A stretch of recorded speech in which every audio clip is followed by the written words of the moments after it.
Now, there are a lot of cultural words that you can write down that are true or aspirationally true. And there are a lot of culture words you can write down that are valued. The word integrity is very valued. It's a core value of a lot of companies. But different is hard. Different is hard. Can you write something down that is different than what your competitors would feel comfortable writing down? It's like, now you're talking. But there are a lot of people that basically, this is just the first step. When you there's the content part of a culture strategy, which I would call the first 20% of what you're trying to get done, and there's the execution part, which is the last 80%, which is where most of the meat is, okay? But the content actually matters. And if you write down, and I mean no disrespect to anyone, but if you write down exactly the same words everybody else is writing down, and you say this list of words is our answer to the ethics and innovation problem, no 25-year-old is going to look at that and say, you've nailed it, okay?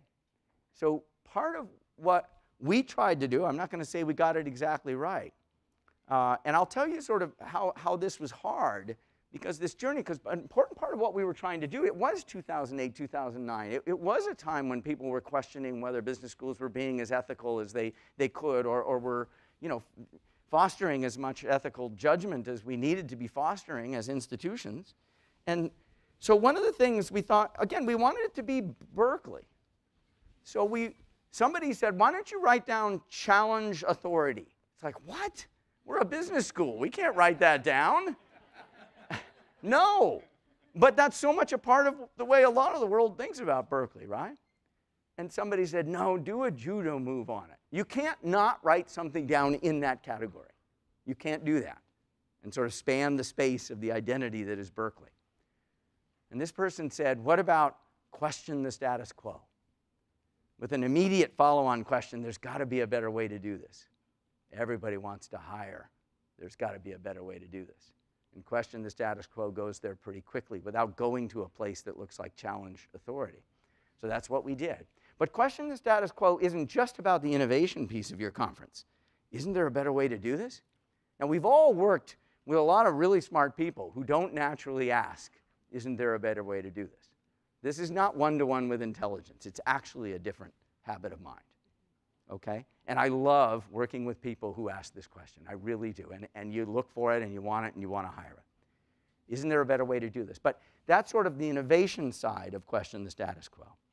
But the ethical side of question the status quo is speak up if you see something that doesn't look and feel right, okay? If it's not all right, you need to give voice to values. And that's part of what we tried to do with that principle. Another principle that we wrote down, again, we were looking for stuff that was true or true enough. It's not like Berkeley gets question the status quo perfectly right, but there's a lot of it in our ethos, okay? It's just kind of what the institution is about. Another one we got from a recruiter. This recruiter said, you know why I hire your graduates? I hire your graduates because they have confidence without attitude. Let's write that one down. Now, you could write down humility, but we're a business school. Confidence without attitude the confidence part is important. Bring on the strivers. We didn't want to dial that down at all. But there is something in overconfidence and arrogance. Well, my own view, and I think the view of a lot of people, is true confidence comes without arrogance. Just my view on things. But if you sort of locked it in on the ethics question, you might say, you know, the overconfidence, that smugness, the arrogance, that gets you into trouble ethically. At some point, that gets you into trouble ethically.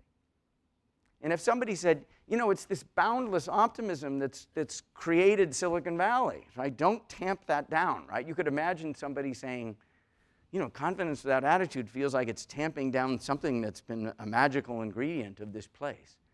And so it's not like everybody could agree that confidence without attitude is the right recipe. But it's sort of like, that's what we are about. So if somebody says, I see a lot of super successful people out there in the economy that are confidence with attitude, and of course that's true, there are a lot of them. And if somebody says, that's who I am or that's who I want to be, then we say, great, we just happen not to be the right business school for you. But again, take a damn stand on values. And this is one that we've written down. Now, I can't stand up here and say this is exactly the right thing, but my own reading of recent history is that the overconfidence and the arrogance is where you start to get into trouble. It's where you start to cross lines. And I think that's part of the problem. So if you kind of deconstruct where unethical behavior, it's never usually an individual, it's usually some systemic thing that's going on. Question the status quo. Speak up if you doesn't feel and look right. Number 2, confidence without attitude. We're an enterprise. We got to keep striving. But when we get overconfident and arrogant, we start to get into trouble, not just ethically. I think we get into trouble commercially. You know, another way to say that is, what is kind of modern leadership made of in more horizontal, distributed authority institutions that make up our world, not just in the private sector, but in the government sector and so forth, in the civic sector. You know, much more is getting done via influence beyond formal authority, and much less is getting done via command and control. And that's a big difference from 50 years ago, just a generation or 2 ago. And we think that confidence without attitude is actually what trust and followership is made of. It's sort of, these are the people that a lot of people want to be around. And again, this is not the only recipe out there. It's just where we're taking a stand. Here's a third one. We wrote down the phrase, students always. And I think there's something that happens to us at the end of our career. It's sort of like, I'm at the top of my game. You know, you don't want to show weakness. You don't want people to know that you still have feedback to hear, maybe. Maybe you didn't used to get defensive when you heard feedback, and you're getting a little more defensive, or you're sealing yourself off from situations that are kind of natural feedback situations, and they make you uncomfortable because you don't want to make the CEO look bad, et cetera. And everybody's censoring their input to you. You get into, many of you have been in top seats. As soon as you get into a top seat, it's like, wow, I'm not hearing as many signals anymore. Yeah, because you have the damned authority, and people know that you do. You're going to hear very different information when you get in one of those top seats. Students always is one of these properties. It's like, it's not just lifelong learning. It's learning when learning is hard.